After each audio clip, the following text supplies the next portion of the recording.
شروع اللہ کے نام سے جو بڑا مہربان نہایت رحم والا ہے۔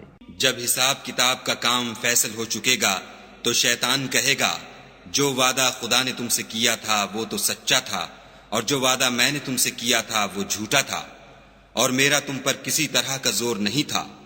ہاں میں نے تم کو گمراہی اور باطل کی طرف بلایا تو تم نے جلدی سے اور بے دلیل میرا کہنا مان لیا، تو آج مجھے ملامت نہ کرو، اپنے آپ ہی کو ملامت کرو۔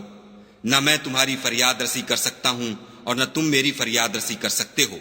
میں اس بات سے انکار کرتا ہوں کہ تم پہلے مجھے شریک بناتے تھے۔ بے شک جو ظالم ہیں ان کے لیے درد دینے والا عذاب ہے، اور جو ایمان لائے اور عمل نیک کیے وہ بہشتوں میں داخل کیے جائیں گے جن کے نیچے نہریں بہ رہی ہیں، اپنے پروردگار کے حکم سے ہمیشہ ان میں رہیں گے، وہاں ان کی صاحب سلامت سلام ہوگا۔ کیا تم نے نہیں دیکھا کہ خدا نے پاک بات کی کیسی مثال بیان فرمائی ہے؟ وہ ایسی ہے جیسے پاکیزہ درخت جس کی جڑ مضبوط یعنی زمین کو پکڑے ہوئے ہو اور شاخیں آسمان میں، اپنے پروردگار کے حکم سے ہر وقت پھل لاتا اور میوے دیتا ہو۔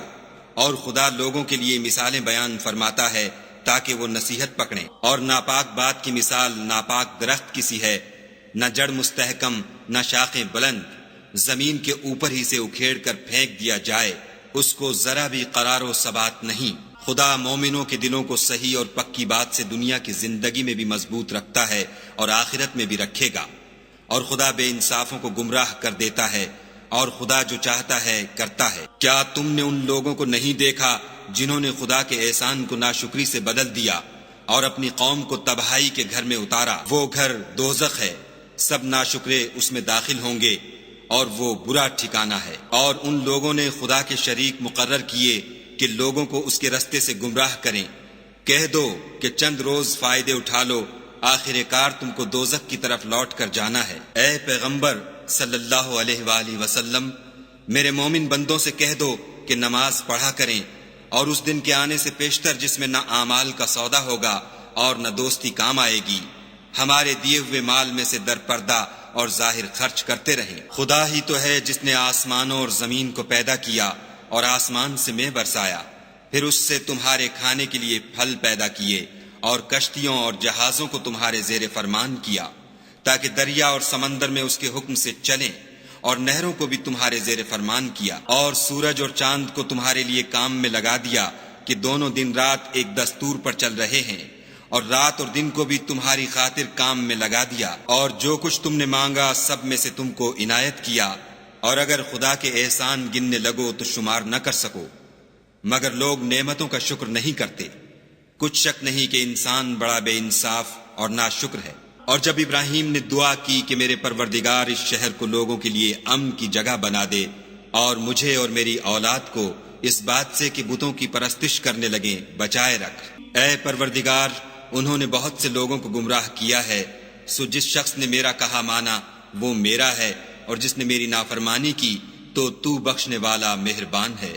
اے پروردگار، میں نے اپنی اولاد میدان مکہ میں جہاں کھیتی نہیں تیرے عزت و ادب والے گھر کے پاس لا بسائی ہے۔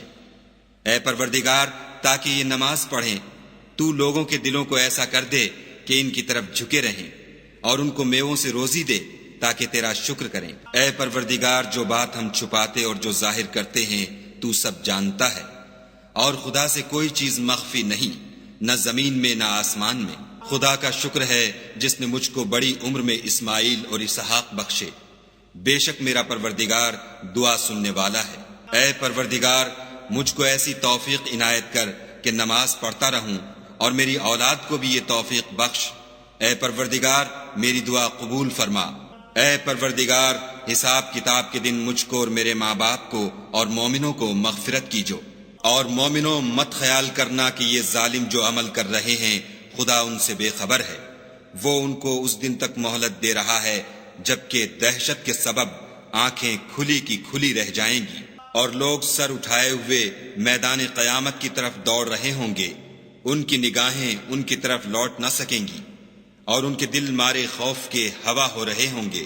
اور لوگوں کو اس دن سے آگاہ کر دو جب ان پر عذاب آ جائے گا، تب ظالم لوگ کہیں گے کہ اے ہمارے پروردگار، ہمیں تھوڑی سی مدت مہلت عطا کر تاکہ ہم تیری دعوت توحید قبول کریں اور تیرے پیغمبروں کے پیچھے چلیں، تو جواب ملے گا کیا تم پہلے قسمیں نہیں کھایا کرتے تھے کہ تم کو اس حال سے جس میں تم ہو زوال اور قیامت کو حساب اعمال نہیں ہوگا؟